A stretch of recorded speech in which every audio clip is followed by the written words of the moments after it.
Hey there, this is Marla at Fassler Garden. It is a cold April day and I was just going to take you on a little spring garden tour, show you what's going on. Let's go.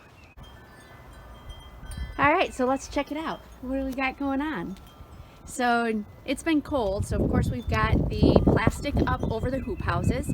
All of these hoop houses, the ones that are covered, are all currently planted. Here's the one that I made myself. In there I've got all kinds of lettuces and some Swiss chard and kale.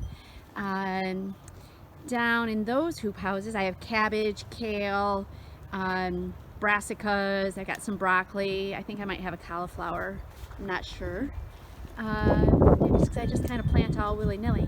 Here we got the chicken coop over here.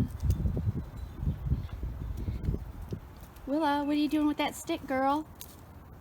Willa likes to eat wood.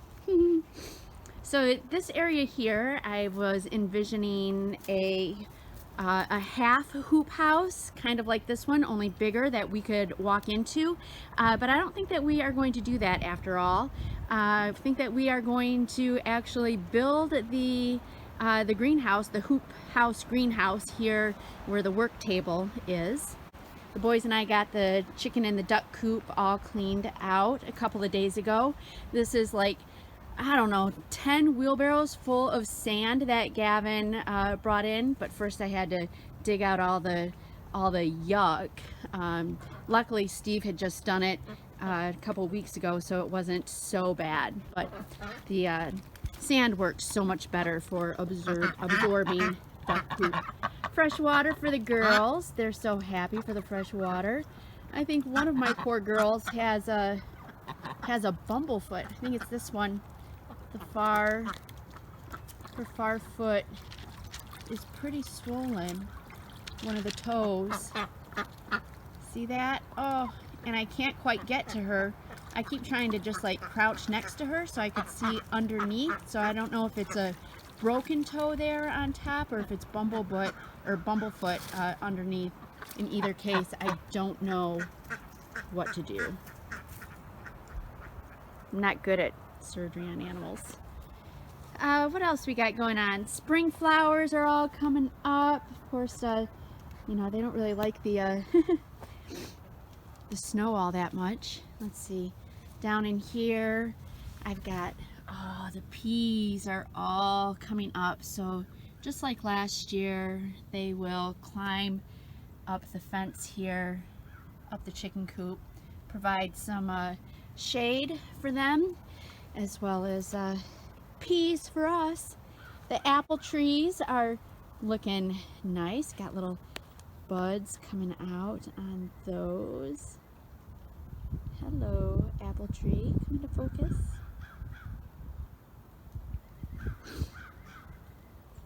Shooting out the top. Love it. Everything coming up just all so nice and green. Beautiful. I love it. I think spring is one of my favorite times of the year. Just watching everything come back to life. I'm really excited about the fruit trees. Every single one of them has buds on it right now, so that means that they all live. So I must have done something right when I planted them last spring. Daylilies are just gonna kind of take over this area right here, which, you know, it's fine. Comfrey all coming up. Comfrey is excellent for your garden. So around every fruit tree I planted garlic all around, which you can see is coming up.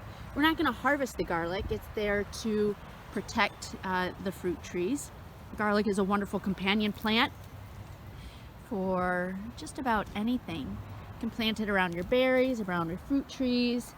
Deters pests and deer. This right here is a valerian plant. It is extremely hardy, one of the first plants to come up. Valerian root, of course, is an herb that is used for that's calming effects, and you use the root of this plant Unbeknownst to me though, it is kind of like a weed, as in it self-seeds incredibly well. But it is such an amazing, beautiful, big plant that I have a very hard time picking it like a weed. So I dig them up and I repot them. So if you want some, let me know. You just know that you got to cut the flowers before they go to seed to keep them from spreading. Look at the nice buds coming out on this. What is this? This is a elephant heart plum. Yes. Trimming the trees was a little nerve-wracking for me, because I'd never done it before. And I thought, oh my gosh, am I going to do this wrong? But again, they all lived. Look at the girls back there. So under quarantine here, Steve built himself here a target practice. So we have throwing knives and axes and a bow and arrow. So we come out here and do a little target practicing. But doesn't that look good? I really like it. The girls going crazy back here. This corner over here is where we have been dumping a lot of yard scraps and things that break down easy, and then we just leaves and whatnot, and we let the chickens and the ducks just go nuts back here. So this back here, after sitting for a couple of years and being torn up by the chickens and the ducks and pooped on and breaking down, this is where we will start to excavate now some dirt should we need it to fill beds. And we always have a different part of the yard that we do that for. Composting, different materials go to different parts of the yard, and then we use it at different times. This area over here, Steve is going to plant all of his hostas that are currently in those pots that every year we say we're going to split and sell, but we just don't ever get around to it. And so we're just going to go ahead and plant them back here. We'll still have some to sell though, so if you want some hostas, they're nothing special, they're just the run-of-the-mill hostas, but you know. Another area back here for scraps, for wood and whatnot. The kids' fort that doesn't ever quite get used. The mailbox from behind Andy's garage that Zachary wanted, and we once upon a time wrote letters back and forth to each other. Right now I've got a stick going up to it because there was a wood pile right here that Steve took down to put over there, and then we noticed a little squirrel like up on top trying to get to the mailbox, and when we went and looked in the mailbox, we discovered a nest back there, and look at, there's a little squirrel in there right now. See him? Don't attack me, little squirrel. Look at that little squirrel back in there. So apparently, there you go. There you go. I'll leave you alone. I'll leave you alone. So apparently he found his way, or she found her way up the stick there. Steve was really mad because it's a piney squirrel. And piney squirrels aren't really a benefit to the garden or to the house. They're a nuisance, but you know, it's an animal nonetheless.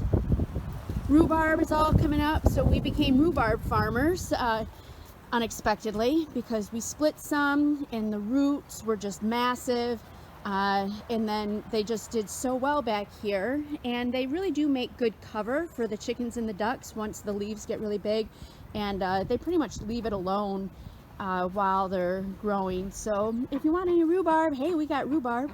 Look at those raspberries budding out. Oh yeah. This is our horseradish patch back here. We want to kind of get that into a sunnier area so that it can really take off, so that we can harvest the roots. But it too spreads, so if you ever plant horseradish, make sure that it is a place that you want it forever, because even if you move it, it will remain. Brr, it's cold. my fingers are numb. So you can see here that the chickens and the ducks free range back here. We can shut them off right here so that Willa can come back, and really Willa doesn't bother doesn't bother with the chickens and the ducks at all. But when we do cut them off from the backyard, they have this here entire area to roam. So in here they've got some cover once this all fills in from predators, and they've got all of this area here.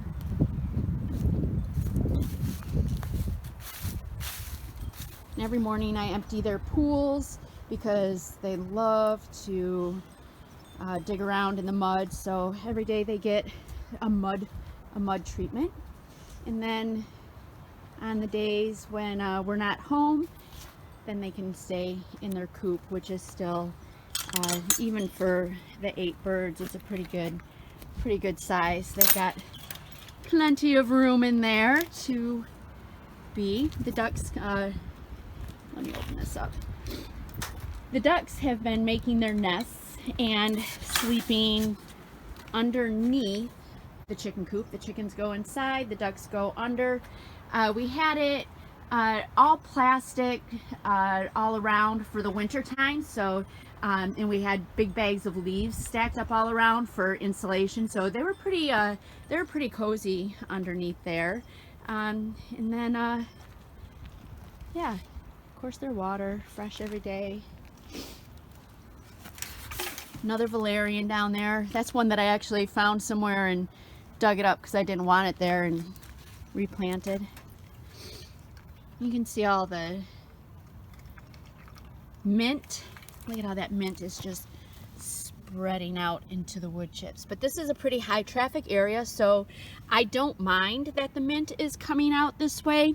In fact, when you step on it, you can smell the mint, and we have mint and lemon balm and other, like 3 or 4 different kinds of mint actually, all planted all around the chicken coop, so that it's good for bug repellent, for fleas and ticks and whatnot, but also because it's fragrant. Hey Willa Willa, you're a pretty girl. You got that stick? You got that stick? Go Willa, go! Go Willa, go! Oh, so funny. Alright, well that's it for us here today. I'm going to go inside and warm up my fingers, and of course we're homeschooling now, so I got to go check in on the kids and make sure that they're doing what they need to do. And I'm going to be planting some more plants and repotting some plants, and days are just always busy. But yeah, spring in the Fassler garden. Take care, y'all.